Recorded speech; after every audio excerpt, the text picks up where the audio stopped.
That was really loud this time, Amy. Hello, Gaston County. Welcome to episode number 62.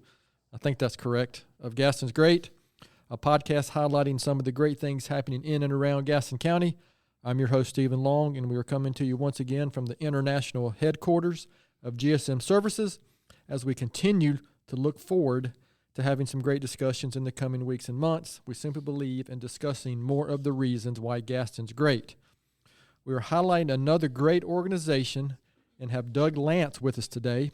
Doug is the Executive Director of A.C.P.P. Incorporated. So I'm going to let him kind of explain when we get there what all that is. And we're going to have maybe a little bit of focus on Cornerstone Christian Center here in Gastonia. But, we want to maybe touch on everything that Doug has going on. But, Doug, it's great to have you on, and welcome to the podcast. Thank you. I'm glad to be here. Absolutely. So we could actually go back a way. We could talk about some old sports and here in Gaston County, but we're going to try to stay focused on your organization. So, if you don't mind, Doug, just tell us a little bit about yourself, the organization, Cornerstone Christian Center, along with ACPP, just anything you'd like to share. Okay. Well, I came to Gaston County from down in the mountains in 1977, and I was recruited to come here.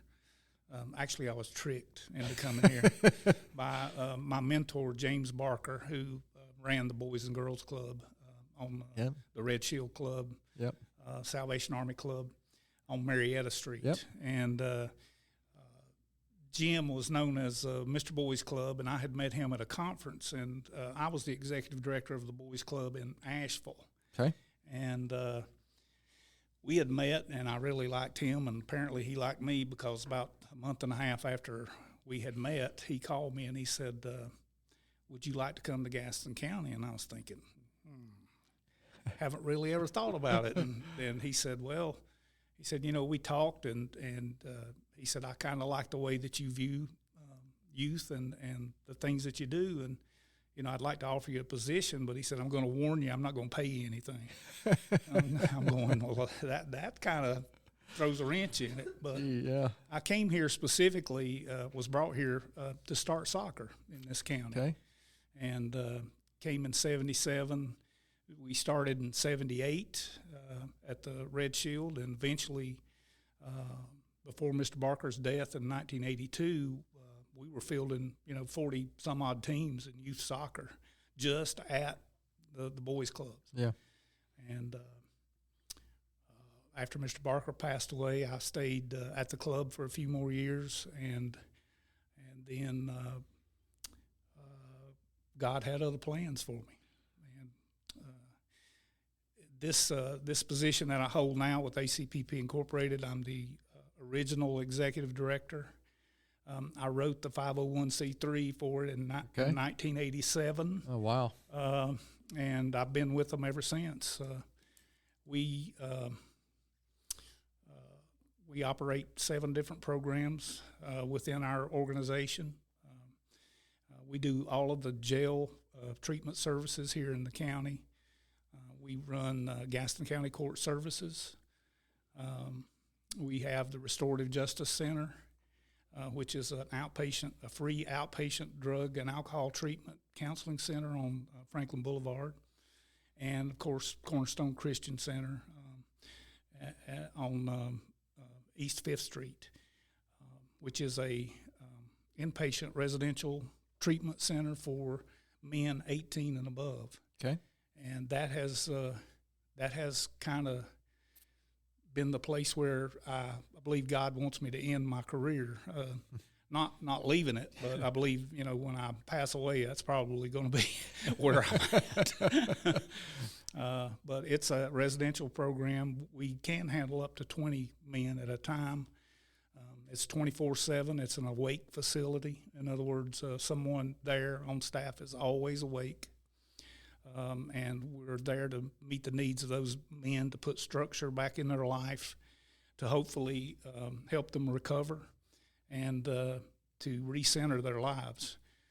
It's kind of like taking care of babes, because the guys that we get that come to us to Cornerstone are a lot of them we have to watch them 24 hours a day when they first get there, because they're coming from places like detox, jail, off the streets. Right.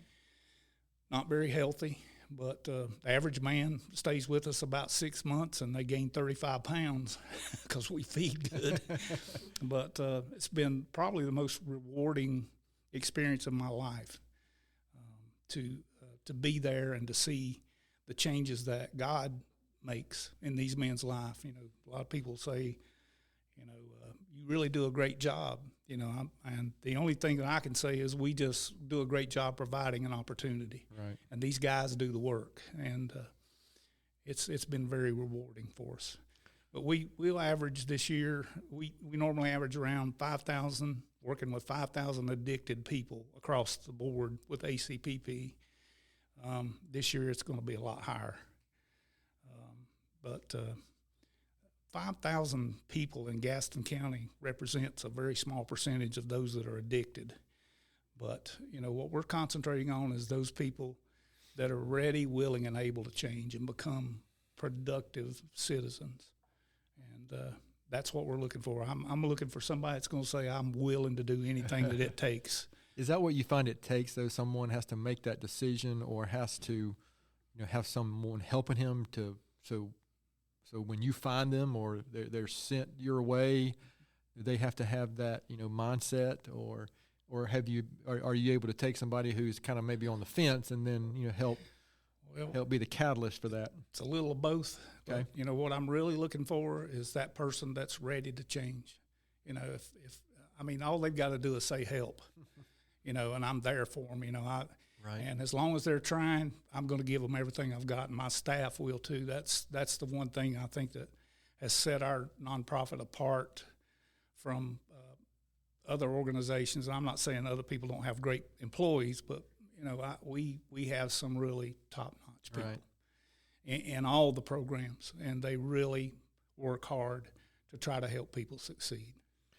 So before we move on, I just want to do one quick shout out to our original connection and through my dad as well, was the Boys and Girls Club in Marietta. I mean, I'm one of those soccer guys and a baseball. Well, I guess originally that would have been maybe coach pitch originally, and then baseball. And man, Witten Supply was my team, and I'll never forget that one year that we won the championship over there. Best infield in the league. Larry, and your brother. Yeah, Larry Rainwater was our coach, and I'll tell you what, I even occasionally see some of those guys that we played with. So that was a great experience. Again, I appreciate that work even before the real work was going on right here that you do now. So let's kind of, if you can you talk about some of the you mentioned some of the program. You said there's 7. I don't know if programs is the right word, but 7 initiatives, whatever you got going on within ACPP. Cornerstone Christian Center is one that I've mentioned and you mentioned, but kind of just give a broader sense of some of the initiatives you've got going on, and again with ACPP in kind of just a broader sense, if you don't mind.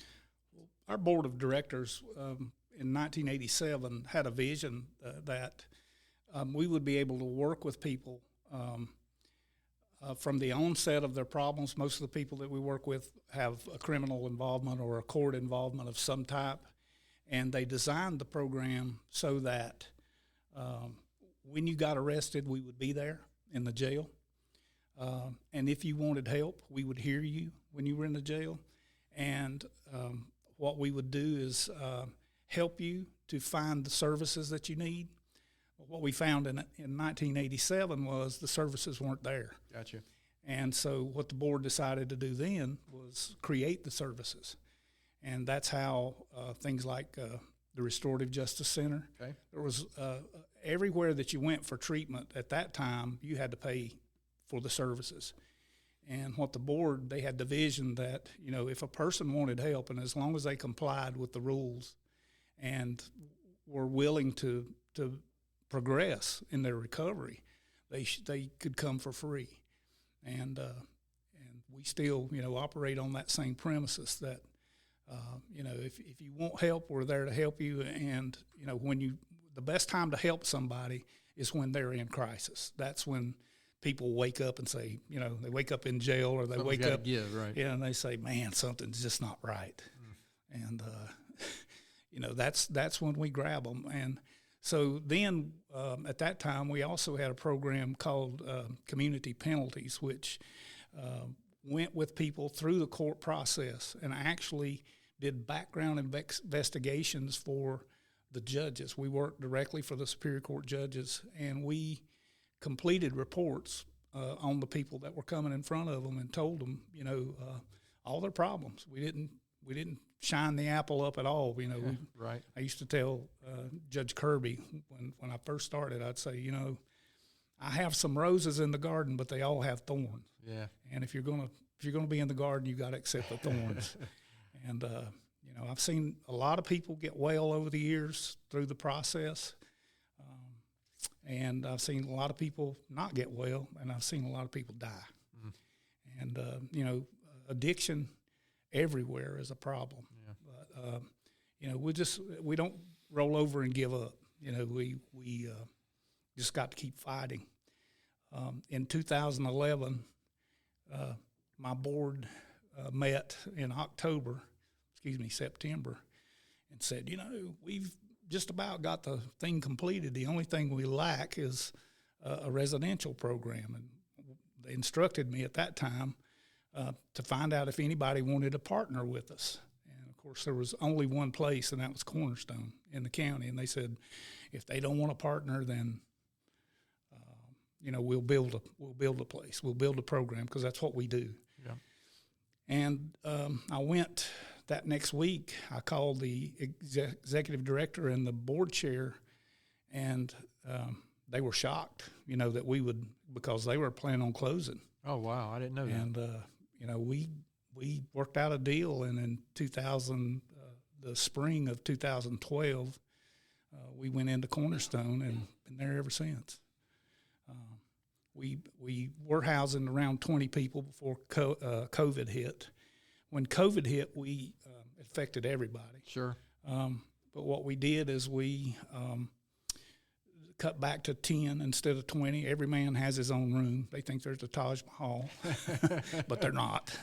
But anyway, they all have their own room. If we get an infection or whatever, we're able to control it that way. And we have protocols that are in place. But the thing that I'm really proud of is in 2014, we started working with Voc Rehab here in the county.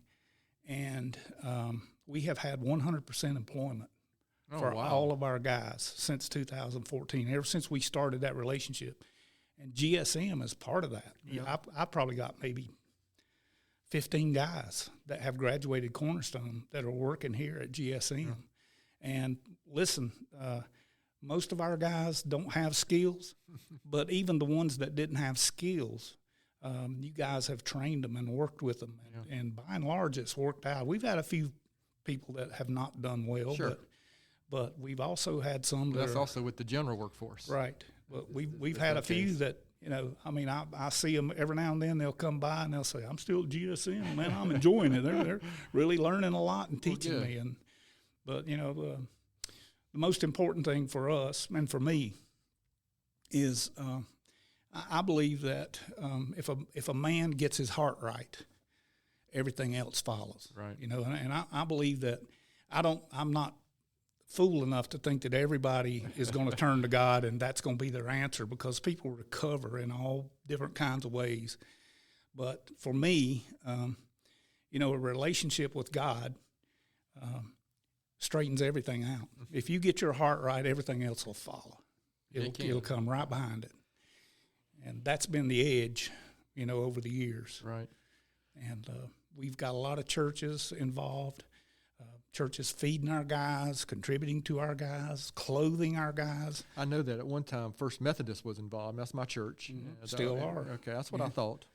Not as much since COVID started, but they're getting ready to start back. Good. Well, good. I'm glad to hear that.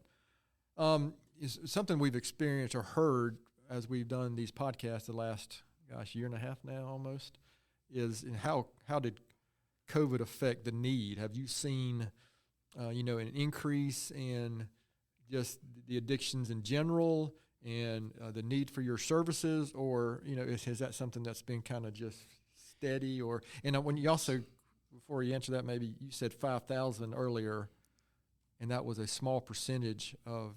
Make sure I heard you right. That's a small percentage of the overall addictions in Gaston County. About 18%. That's scary, isn't it? I mean, yeah. because as someone who, I'm involved in a lot of community things, but that's a statistic I have not heard. Well, most people won't admit that they're addicted, and a lot of people don't even know they're addicted. Gotcha. And you can't just look at somebody and say, "Well, you're an alcoholic." They have that's a realization that you have to come to. And there are a lot of people that are functioning addicts and functioning alcoholics. They go to work every day. But they depend on that level of medication, and it's gotten a lot worse since COVID. Okay. Basically, the courts shut down. Nobody was going to court for a long time. Probation offices shut down, and kind of what we did was just let everybody go home and use drugs, so they did. Wow, yeah. And now we're reaping that. I mean, I don't want to paint a picture of bleakness, but our challenges today are far greater than they were on the front side of COVID, because we were just moving along at a great clip. And then when COVID hit, it just seemed like it really limited what you could do, probably. And then on top of that, coming out of it, then there's just more need. Right. And plus, our staff working with the population that we do, we were exposed. And we shut down for a little while at the Restorative Justice Center and did Zoom counseling with them, and that's just not the same. Right. But then we decided in 2021, I said, this is enough. I'm tired of this. We need to get back and start touching people again. And so I said, I'm opening everything back up on July 1. And so we opened everything up, and 3 weeks later, I had 4 out of 5 staff members at the RJC that had COVID. And they were just looking at me and said, see what happens when you reach out and touch people. Going, I'm sorry, but overall, we haven't missed a lick. Our numbers kind of went down for a little while, but they're coming back, as people are remaking contacts. And okay. I think this year we're going to go over 6,000 people that we'll be working with. Wow. Which, it increases every year generally. It held solid in 21 and part of 20, but it increases. Okay. So let's kind of maybe shift to give just a little bit and can you talk about some of the successes you've seen? I mean, obviously I don't want to get into specifics of individuals, but just thinking back, I'm sure you have, because you just mentioned, what you've seen is people's successes, you've seen people ongoing, and you've seen people that frankly that didn't survive their addiction. So maybe share a success story or two that you look back and say, wow, that was a really impactful story or individual that I saw from start to getting back into. I'm not sure how to describe that, but anything you can share there for our listeners, maybe to. Back in the mid '90s, worked with a guy who everybody just wrote him off. Even the court system wrote him off, and we advocated for him. And I placed him in long-term treatment outside of the county. And so I kind of lost track with him for a while. And so I'm sitting in my office in the courthouse one day, and somebody comes, the receptionist comes up and says, Doug, there's a guy here that wants to see you. And I said, what's his name? And she told me, and I said, ooh, that's a blast from the past. I'm wondering, because you never know what you're going to, sure. Because I've seen a lot of different people do different things. But anyway, when he came in, and first thing he did was come to me and gave me a hug, and he said, I know I haven't been in touch with you, just wanted to come by and show you something. And I says, well, show me. And he says, you have to go outside. And I says, okay. So I walk outside there at the courthouse in the front, and there are 4 huge trucks there with his name on the side of them. And it's Morganton, North Carolina.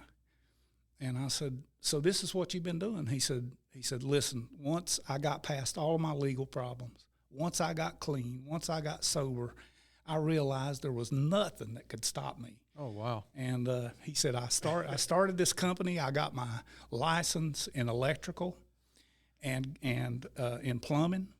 And he said, I started this company, and it was just me and one friend. And he said, now we're up to 45 employees.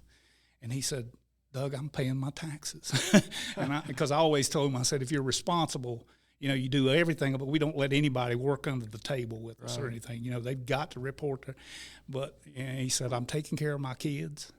I'm doing what I'm supposed to do. And that to me was probably one of the best experiences I've ever had. How long, do you remember roughly how long it was between? I hadn't seen him in probably 4 years. Okay. But he finished, the last time that I saw him, he graduated from the residential program in Asheville, and I went to his graduation. And that was the last time I'd seen him, and I asked him, I said, what's your plans? And he said, I've got a friend in Morganton that's going to help me, and that's where I'm going to go. And I said, well, we're still here if you need us. And I didn't hear from him. Right. But that was just a really nice surprise. It is, yeah. Well, get surprises like that when you need them the most. Yeah, I'm sure there's probably many of those success stories that you may not even know about too. Later on because of whatever reason. Some people might not want to come, revisit that. But yeah, so that's a perfect example of why we asked that question is to that is to me the ultimate success. Yeah. We've had several guys that have left us after they've graduated or gone through the program and gone and gotten their license in substance abuse counseling. Oh, and wow. They've hung out plaques. They're working here in Gaston County. And, they just want to make a difference, and they do. Because if you've been there and done that. I was going to say, if it seems like that they would have a different perspective, to know a little better what somebody might be feeling or why they're dealing with something like that, where someone who's never experienced that might not have the same perspective. So, again, looking at the organization, as a whole, where do you, besides the typical answer to this question, which is, it'd be nice if these services weren't needed, what do you see, 5, 10 years down the road? What do you see this organization going, doing, continuing to grow? Are there any big plans in the future? Or we've got several initiatives. The main thing that I want to do before I fade away is I want to start a women's program, just like Cornerstone, because there's nothing in this county for women. I've told the judges, I've told the county this. We're partners with the county. With the court services program and partners, mental health over here, we're partners with them. And I've told them all, if I was a female in this county and I was addicted or if I was an alcoholic, I would be suing you guys, because the services just aren't there. And, we have the women's program at the Restorative Justice Center, which is a gender-specific program. And recovery for females is so much harder because they have children, and they're responsible for the children. And they just have issues that men don't even think about. And, we've tried our best to address those issues, but the missing piece of the puzzle is having a safe place. That's what Cornerstone is. It's a safe haven, where you can say what you want, what you feel, and, you're not going to be bullied. You're protected. And that's what we need here in this county more than anything, is a female facility where they feel safe. And I know that we have the domestic violence house. I thank God for that. Yeah. But we need a long-term place where women and their children can come. My staff and I have talked about this time and time again. It's not good that we have to send people to Mecklenburg County or anywhere else, to get that kind of safety. But that's going to be the last hurrah for me. Okay. We just started a partnership initiative with partners and with Olive Branch Ministries. Okay. We're educating people in the jail opioid addicts. I don't know if you realize it, but Gaston County leads the state in opioid deaths.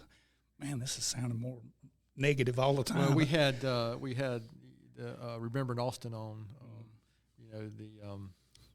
Austin's parents on, and Right. that's a good organization. But I'm also a board member of Gaston Together, which started the opioid task force Right. here, and so that is something I'm a little familiar with. And yes, those stats are just as astounding as the Right. one you shared earlier. Well, what we're trying to do is educate the addicts that are in our jail, put them through classes, and once they are educated, and it ranges from everything from how to use Narcan, what the implications of the addiction are, just everything that's got to do with it. And then at the end of the completion of the class, they're given vouchers in their outpack with resources, and it's up to them. We don't force anybody to come, but they're given vouchers for Narcan.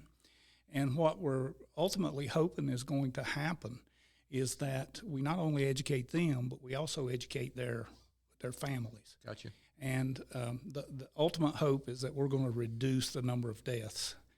And it's harm reduction, but it's also education and prevention.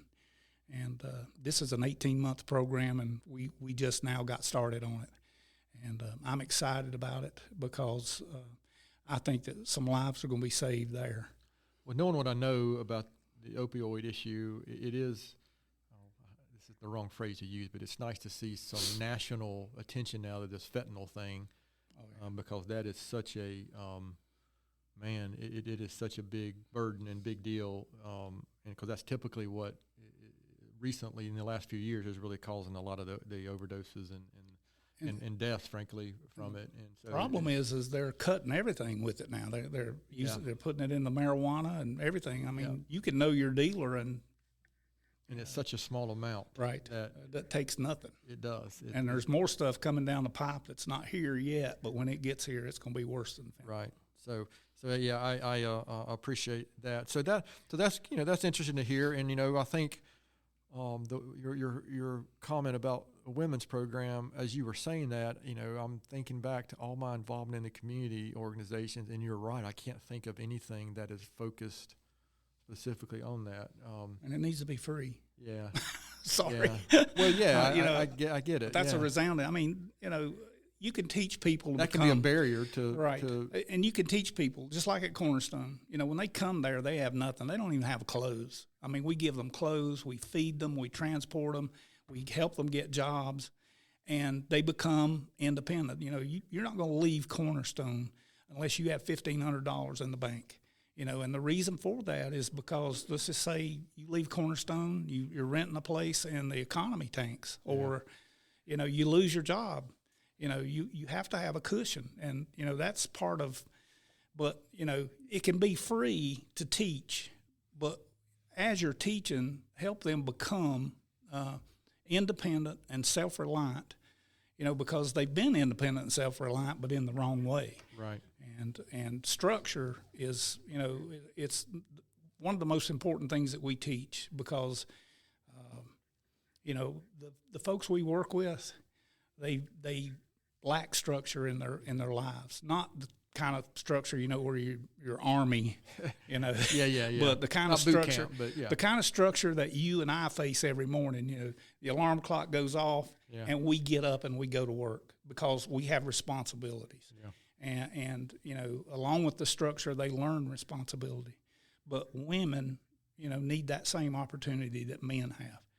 And hopefully before I fade away, it's going to happen. Okay. Well, I've got a board that's they're into it. I'll be interested to pay attention to that, Doug, and see how that goes. So, you've already, this next question I'm going to ask anyway, but you've already shared so many reasons. But why would you say, maybe in a different way, or your long-term view, or looking back on your time, going back, I think you said 1987. Why would you say, Gaston County is better? Because not just Cornerstone Christian Center, but ACPP, in general, is here. Well, it's better because we affect everything. when you change a person's life, when you help them overcome their addiction, you break the cycle of, this is just, addiction is a cycle. It just goes round and round, just like domestic violence or anything else. And when you break that cycle, you not only just break it for that person, you break it for their children. They're not coming home to seeing dad or mom high, or things going on in the house that shouldn't be going on. And those children have an opportunity. We affect everything from foster care. A lot of the women that we come in contact with through the women's program, they've lost custody of their kids, and we help them in that area to regain. They've either lost custody or they're in foster care or a grandparent is raising them. And, the whole goal is to make the person whole again and help them to become productive. And, that's why I say all we do is provide that opportunity and show them how and give them the tools. They've got to elect to do that. They've got to elect to use those tools. Right. And by and large, they do. Nobody wakes up in the morning and goes, I think I'll be an addict. Yeah. I think I'll become addicted to alcohol. Nobody does that. Remember when you were a kid, you and your brother, were a great team in the infield. Yeah. And you both of you wanted to be star athletes. Yeah. I know you did. I hear you talk. Yeah. And we all have dreams when we're growing up. Yeah. And alcohol and drugs, when they enter into a person's life, they don't just destroy them physically, they destroy them mentally. Right. So that and it takes everything from you. It takes your dreams away from you. They forget how to dream. And all I want to do is teach them how to dream. So, again, if I could summarize that, maybe, hope is a powerful thing, and I think you lose some of that hope, don't you, when you're in those situations of that, or optimism, right? That there is something better tomorrow. Oh yeah. I think that's something that I'd like to see more of. It seems like the last 2.5 years, a lot of that optimism and hope in general, it seems like, has been crushed. And you throw addiction on top of that.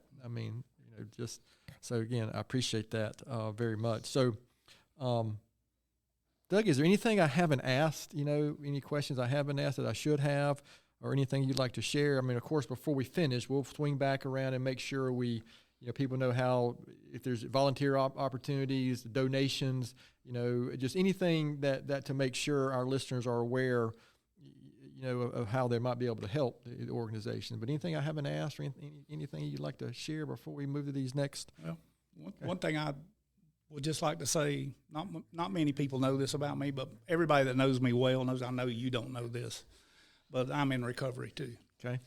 And this is my 36th year. Oh, wow. In recovery. And I would tell you guys at the Boys Club, don't do drugs. And as soon as you left, I was doing drugs. I hate to say that, but I was drinking, and I was a functioning alcoholic. I never missed work.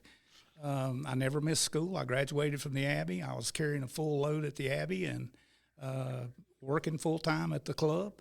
And I had a lot of things on me, and I drank. And so that all changed at the age of 34. I had gone 17 years. I started when I was in high school and advanced from alcohol to pain pills. In college, I played college ball and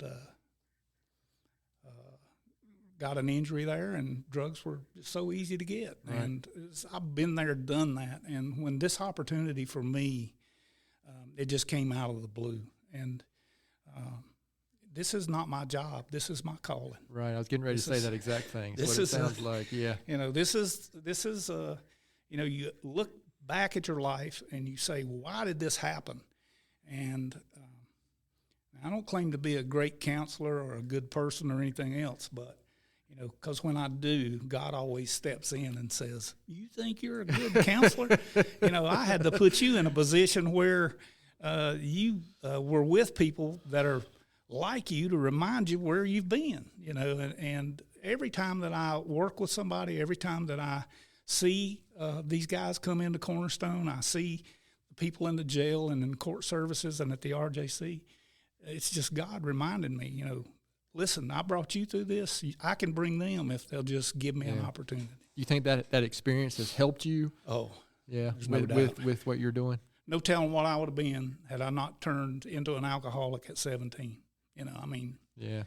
In my little hometown of Inca, North Carolina, Yeah, I know where Inca is. We had one red flashing light, and everybody went up and watched the light flash on Saturday night and drank, Boone's Farm. And you probably don't even know what Boone's Farm is, but I remember Boone's Farm. But edit that out, Amy. Yeah, you might want to edit all this out. I don't know. But I started early and I rebelled, in everything, and I thought that, when I was high, that nobody could stop me. Right. And I was wrong. Well, I appreciate you sharing that, because that is the type of thing that impacts so many people. And also, it's not just that; it's the example that just by the way you're living and what you've done in the past 34 years, if I got that number right, what you've accomplished. That's actually a good inspiration for others to see. You can come out of this on the other side and make an impact. Because ultimately, everything we do is about relationships and how do we impact others and how do we.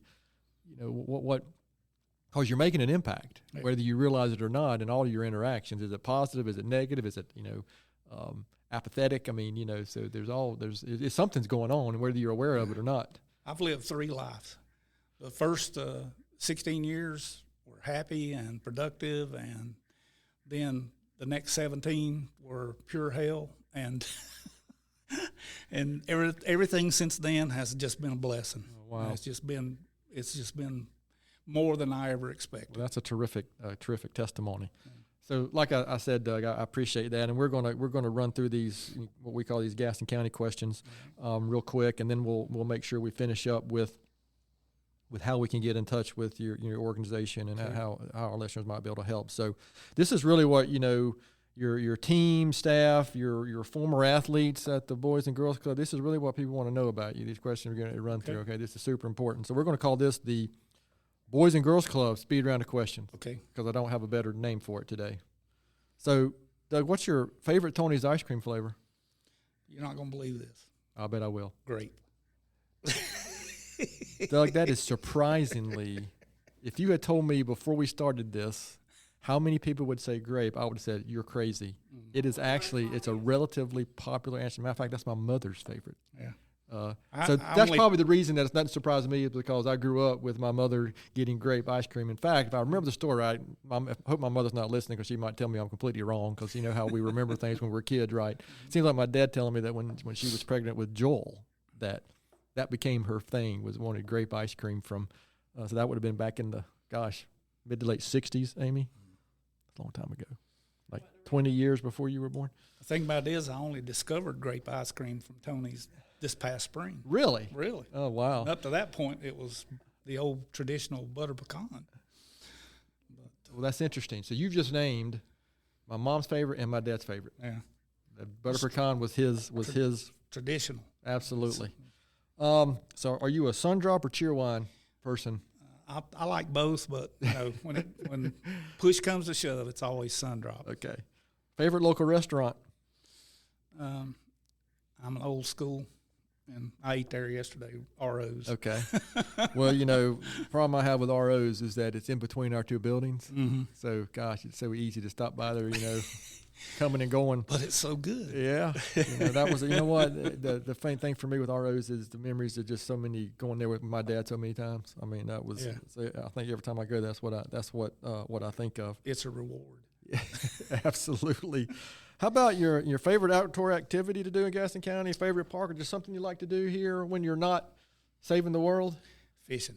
Okay. Any specific spot you like to go to? Well, I haven't been able to go lately because of my knees. I'm waiting on 2 knee replacements. But when I go, I'll go anywhere, even if it's a mud hole, if I think I can catch something. But I'm actually a trout fisherman. Oh, wow. Okay. Trout fished since I was 7 years old, and I'm pretty good. Well, if you're from Inca, that area, there's a lot of good areas up there, because I got a daughter at Appalachian State. My son just graduated from Western. So, in between those, if you go from traveling from Boone to Cullowhee and Silva, you can find a lot of good spots for. And that I know kind of them thing. all. Yeah, I bet. I grew up there. I know them all.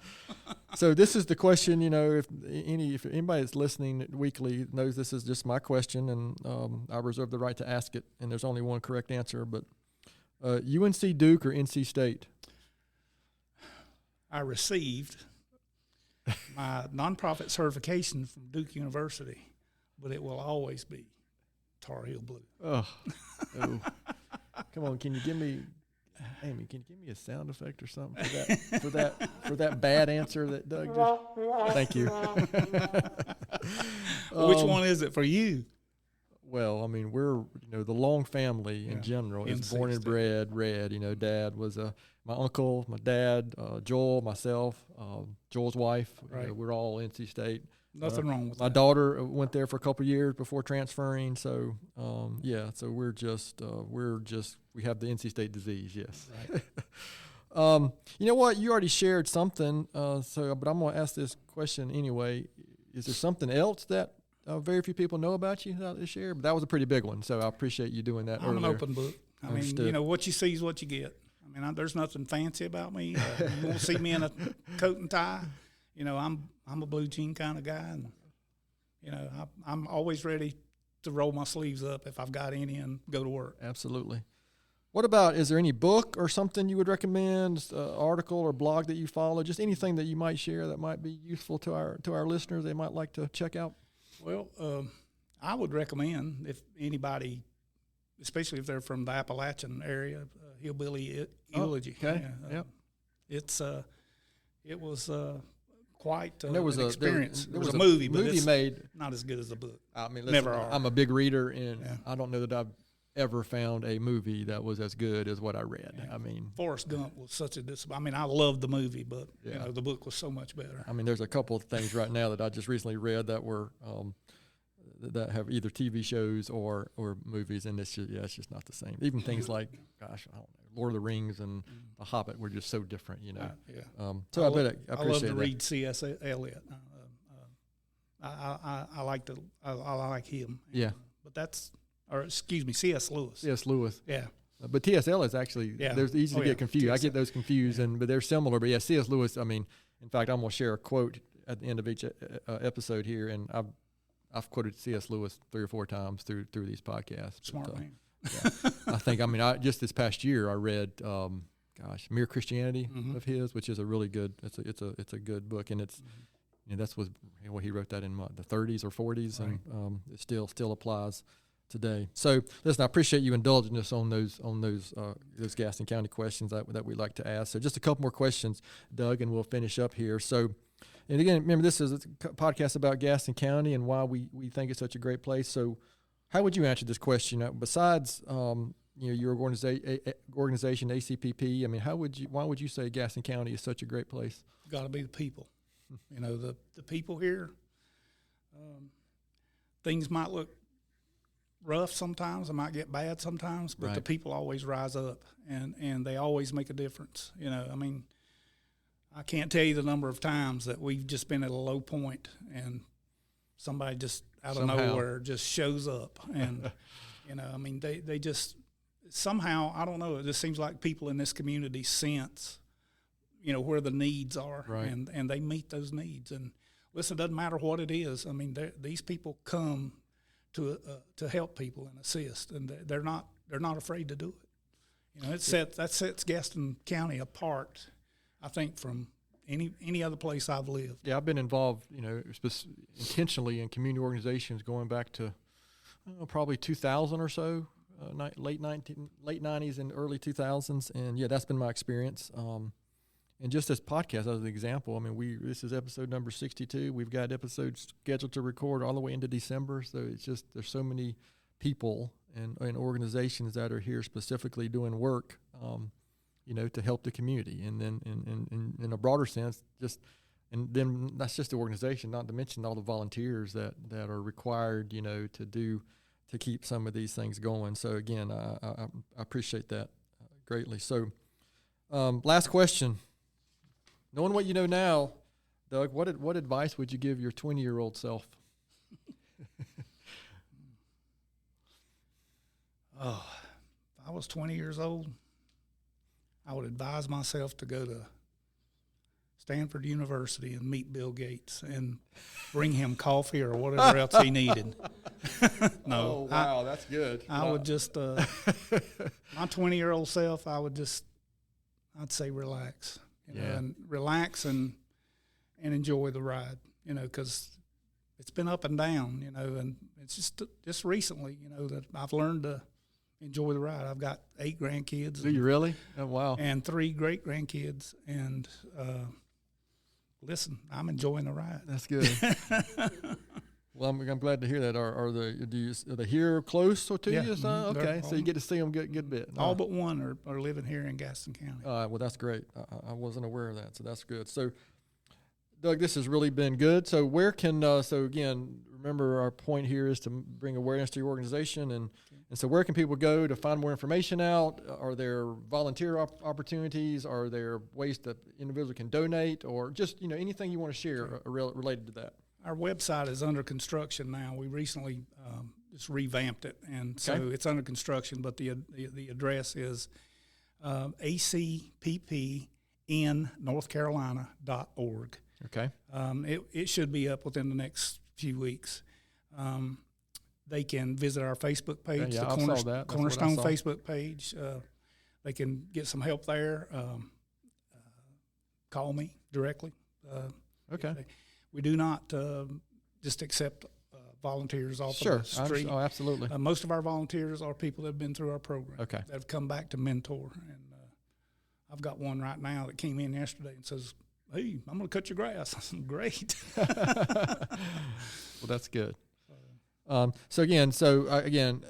First, I just want to, you know, I know with my involvement through organizations, say my church, the United Way, Community Foundation. I mean, I'm been aware of the work you've been doing for a very long time, and so I do appreciate. Just on a personal note, I appreciate the work you do, and I have seen personally the impact that your organization has had. So, you know, I want to thank you for that, and I also want to thank you for your time today, and hopefully this will bring some awareness. Maybe there's a family out there that might hear this, and they have someone that that you might can help, and you know, and that would make all this worthwhile if we were somehow able to help a family or an individual through this. So we're going to finish up this episode, and like normal, I'm going to do my book recommendation and a thought for the week. And my book recommendation is an author that I've shared more than once, but one of his more recent books is John Gordon. One of the more recent books is called Row the Boat. And if you're a sports fan, and I kind of was intentional picking this one because I go back a little ways with Doug on the sports here, youth sports here locally, but he wrote that in conjunction with the University of Minnesota football coach PJ Fleck, and it's a good, you know, if you're into just teamwork and leadership on teams, it's a good short and worth the read. And my quote for the week is one on happiness and attitude, and somebody I've quoted more than once is Abraham Lincoln, is one of my favorites. And he said, "Most folks are about as happy as they make up their minds to be." So similar to some of the things that Doug mentioned through the podcast about, you know, somebody gets it right in their heart and then they're ready for change. And, you know, a lot of that just comes from, you know, attitude. Unfortunately, sometimes maybe some people have to get to that rock bottom place or some event has to happen. But I think Doug has shared some examples, and even him personally is a good example of how you can overcome that and just have impact on so many other people. So to our listeners out there today, thanks so much for listening to today's episode. Please continue to spread the word if you can about the podcast, and please don't hesitate to contact us here at our email address, which is podcast@gastonsgreat.com. We are always looking for suggestions for future podcast topics and guests. You can find the podcast and subscribe at our website, which is gastonsgreat.com, or anywhere you listen to podcasts. And please follow us on all our social media platforms. Share our episodes if you see them online, and continue to give us good ratings because that helps get the podcast noticed. Thanks again to Doug Lance for being our guest today. Gaston's Great is produced and brought to you by Amy Anderson from GSM Services and edited here locally by the Sumner Group. I'm your host, Stephen Long. Thanks again for hanging out with us, and please keep coming back to hear more reasons why Gaston's great.